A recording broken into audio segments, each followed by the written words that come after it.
Og vi fortsætter aftenen med udsendelsen Et sted i Danmark, hvor vi skal møde to almindeligvis ualmindelige danskere, der vist har snedet sig til en fest i Brøndby.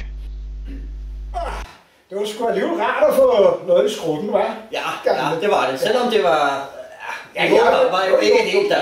Nej, men det var udmærket. Og så lige komme til at sidde ned og få en lille en. Nej, en lille sjus. Det skal du til. Det skal du til. Skål, du gamle. Og du ser, du sidder ud med en sjus i hånden. Ja, jeg synes, du ser så dejlig ud med en sjus i hånden. Og så skal vi sgu se lidt, så skal vi sgu have lidt nyheder, hva'? Vi skal jo holde os opdateret. Nu skal vi så se lidt nyheder. Lad os gøre det. Ja. Og aften fortsætter med TV-avisen. Aftenens vært, Joachim Nyby Harder. TV-avisen, god aften. Vi bringer en efterlysning. Vi efterlyser en ca. 60-årig kvinde, som sidst er blevet set gående rundt i nærheden af Vallensbæk Strand. Med en stor magnemis i hånden og en cola i baglommen. Vi beder befolkningen kigge efter kvinden i kaffebar og så videre. Oplysninger om kvinden kan gives til Københavns politi.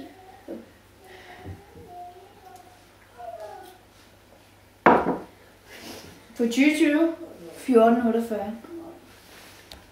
Og det var 2020 1448. Og efter denne efterlysning går vi direkte videre til aftenshowet, hvor Signe Harder har gæster i studiet. Værsgo, Signe. Mange familier de bor langt væk fra deres pårørende, og det skaber mange problemer i de nye familier i dag og unge familier i dag. Så er det godt, der er noget, der hedder reservebedsteforældre. Så jeg vil gerne høre jer. Jeg har 4 børn her i studiet i dag. Jeg har Joachim, Mille, Mikkel og Anne. Har du nogen sådan bedsteforældre, eller nogen, der kommer og passer dig en gang? Jamen, nu vil jeg jo ikke gøre det til en for lang historie. Men jeg har en mormor og en bedstemor, og så har jeg jo faktisk også en slikmund. Slikmund? Ja, hun er lidt slikmundagtig, som hedder Faste. Faste? Okay. Nej, hun hedder ikke Faste, hun er min faste. Hun er din faste? Okay. Hvad så med dig, Mille? Har du nogen sådan i din familie, der kommer og passer dig en gang imellem? Ja, altså jeg har en mormor, men hun bor rimelig langt væk. Men ja, så har jeg også en faster, som er rigtig sød, og jeg elsker rigtig meget. Det var dejligt. Har du nogen? Ja, jeg har også, jeg har også en mormor og morfar, men de passer mig ikke så tit, fordi de bor helt oppe i Jylland, men så har jeg også fasterskat. Har du nogen, der passer dig en gang imellem? Nej. Nej? Og vi siger tak til Signe og børn i aftenshowet og stiller flugtsomt til Et sted i Danmark.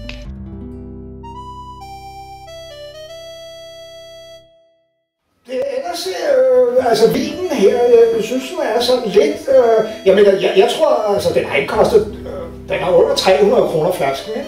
Jo, det tror jeg. Ja, det tror jeg. Ja. Altså, den er jo udmærket, men altså, det er jo ikke... Jeg synes, man skal rende og tisse en del. Man skal pisse hele tiden. Det skal man. Det må være...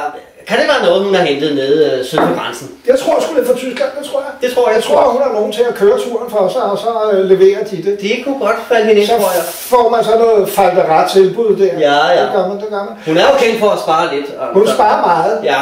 Kan hun spare 2 kroner, så gør hun det. Så gør man det. Ja. Også maden, altså, det er jo, altså man bliver jo let, men det er jo lidt husmandskostagtigt. Det er ikke som vi er vant til. Nej. Slet ikke. Det er det. Altså, det er jo ikke østers. Nej. Og lammesteg. Nej. Og her tager TV-avisen så over igen med et indslag direkte fra Coop Central i Albertslund. Vi siger værsgo til Julie.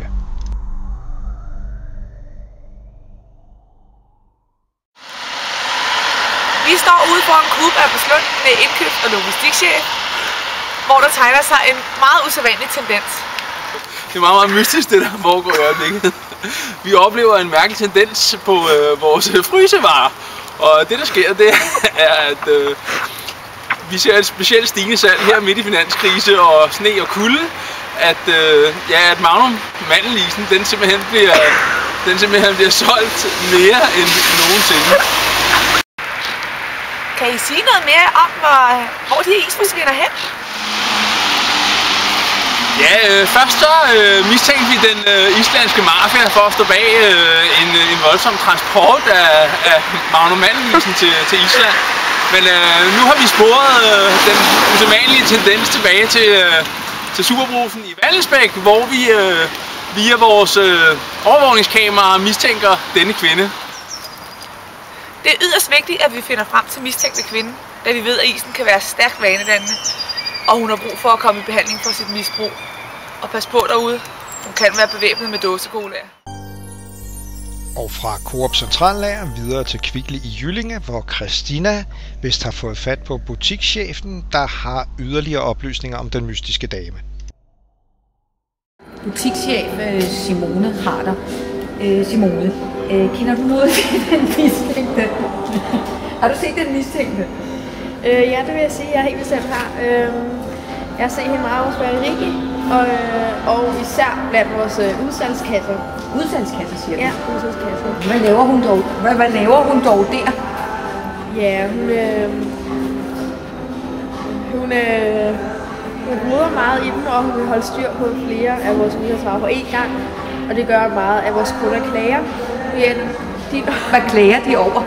Ja, de når jo ikke at få noget af vores varer. Fordi at hun køber dem alle sammen. Okay, ja. Hvad har I tænkt jer at gøre ved problemet, Simone Harder? Ja, vi har tænkt os at holde øje med hende holde øje med hende og sørge for, at hun ikke tager vores varer. Fordi det er synd for vores andre kunder. Vi siger tak her fra Jyllinge Centret foran Kvickly med butikschef Simone Harder. Og efter indslaget fra Coop Centrallager slutter TV-avisen af med, tror jeg godt, man kan tillade sig at sige en glædelig nyhed. Værsgo til Mille, efterfulgt af Mikkel med vejret. Til slut vil jeg lige oplyse, at der kommer flere henvendelser for den efterlyste 60-årige kvinde. Og hun er fundet i godt behold i Kvicklys bageri i Helsinge. Og vejret. Det kolde vejr fortsætter, men mest omkring Køge Bugt, og der kommer sne og island. Hist og pist, men mest pist. Pas på i trafikken, så det ikke bliver ren kaffe og kage. Okay, det var slut for... Og nu kan jeg se og lover jer, at vi vender tilbage til et sted i Danmark for sidste gang den aften.